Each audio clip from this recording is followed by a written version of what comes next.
Hi mga be, magandang hapon po sa inyong lahat. So ngayon ay time to cook our dinner. So ngayon ay magluluto tayo ng chicken apritada. Dako kay bukton bay. So ngayon ay papakita ko sa inyo ang mga ingredients na kailangan natin sa apritada. So ito ay hindi ako gagamit nito, mother. Itabi natin kung hindi talaga ako gumagamit ng ganito. Pag ako yung magluluto, pero sila mama gumagamit sila. So, ang ingredients natin is chicken cubes, garlic, onions, and then patatas. Naunsa yung patatas, ma? Nang niya anin eh? Napusin man. Ah, Ang resulta niya. dili na mabalatan. Nabalatan yun, no? Ah. Nabalatan siya. Okay, carrots namin na malambot kasi na frozen, okay lang yan. And then carrots, potato, and then carrots, red and green bell pepper at saka green peas.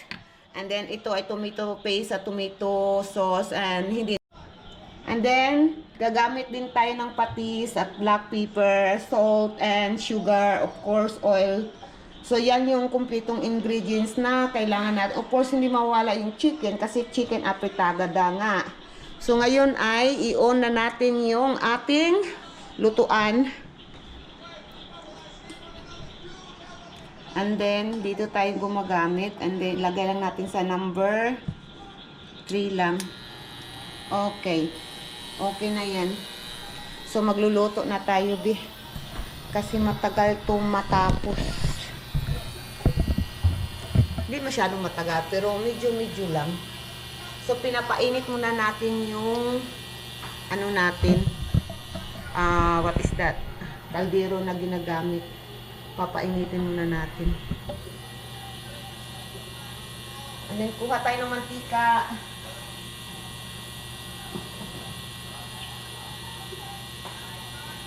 So, yung mantika namin nandito sa maliit na kaldero. Kasi nga, yung binili namin is 1 gallon ng mantika. Tapos nandito kami, ang bahay namin ay malamig. Palaging nag-on yung aircon. And then kaya natutulog yung mantika. Tingnan nyo. So tinransfer na lang namin dito para madali namin madali kayong makakuha ng oil.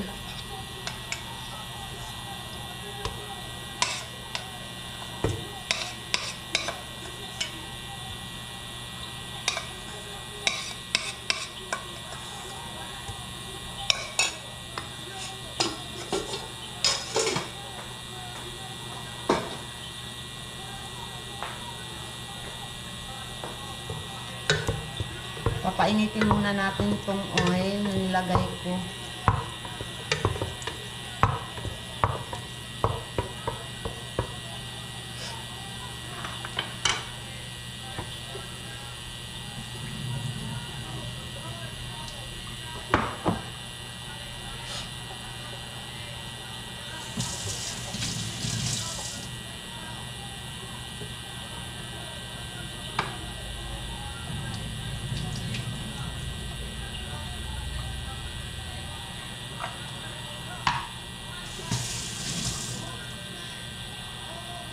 And then, mainit na itong mainit na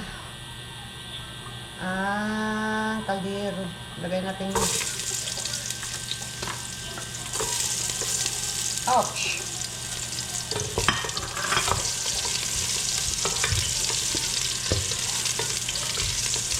Yung onion. Pag nagpiprito ako, onion talaga yung unahin ko bago yung garlic.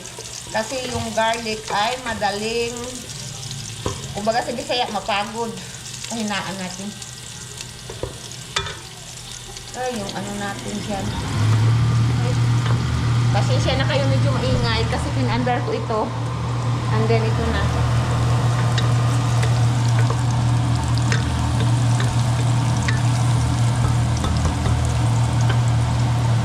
Lagay natin yung garlic.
masut talaga yung lasa ng garlic at saka onion.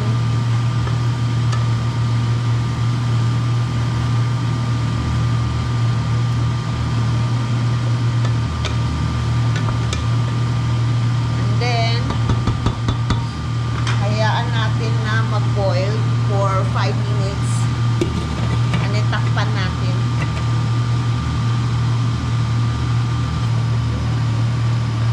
Okay, ito na yung hitsura. Yan na yan. And then, takpan natin ulit.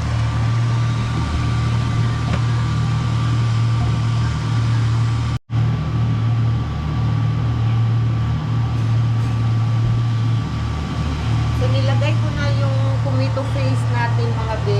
Tomato sauce, nilagay ko na pala. And then, ito na yung nakakalabasan.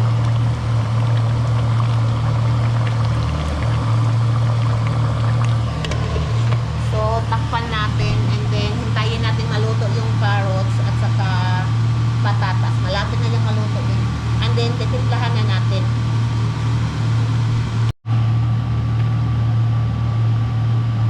Ilagay natin ito sa ref para hindi masira.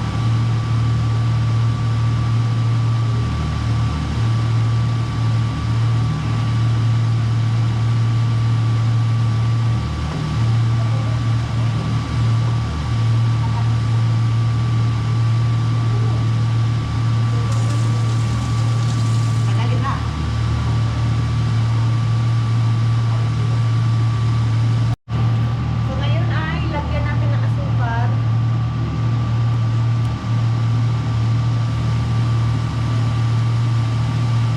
Ayaw ko yung masyadong matamis eh.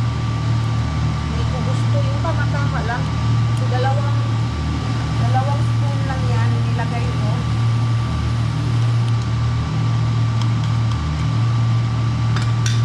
And then mix natin.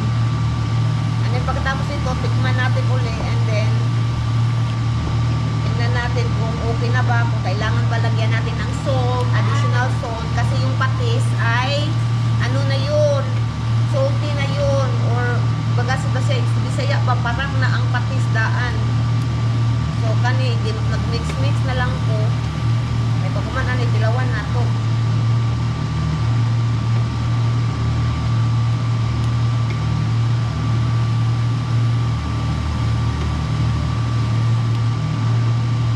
Ay luto ng carrots, patatas, tanan, luto ng ingredients. So nagkuha na lang ta sa sauce niya, ang lasa sa sauce. So tilawan na to.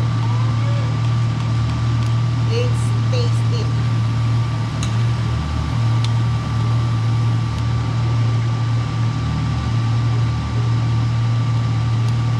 Masyadong mainit.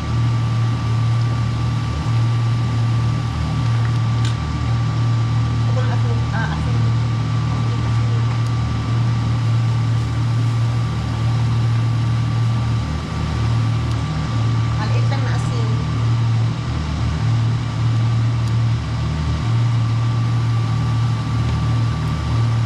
Kaunting asin lang nilagay ko. Kasi pangit naman yung sobrang salted. So, tama-tama lang talaga. Oy, Madir, naunsa ka naman.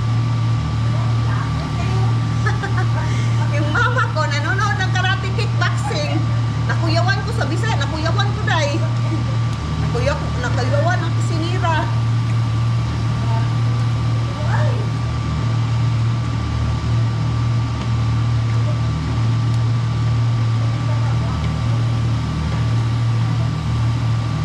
I-taste natin. Isa ng anong Tagalog? Isa ng Tagalog sa atin taste ma. Tikman pala. Tikman daw. So tikman natin for the last time. Kung anong lasa nito.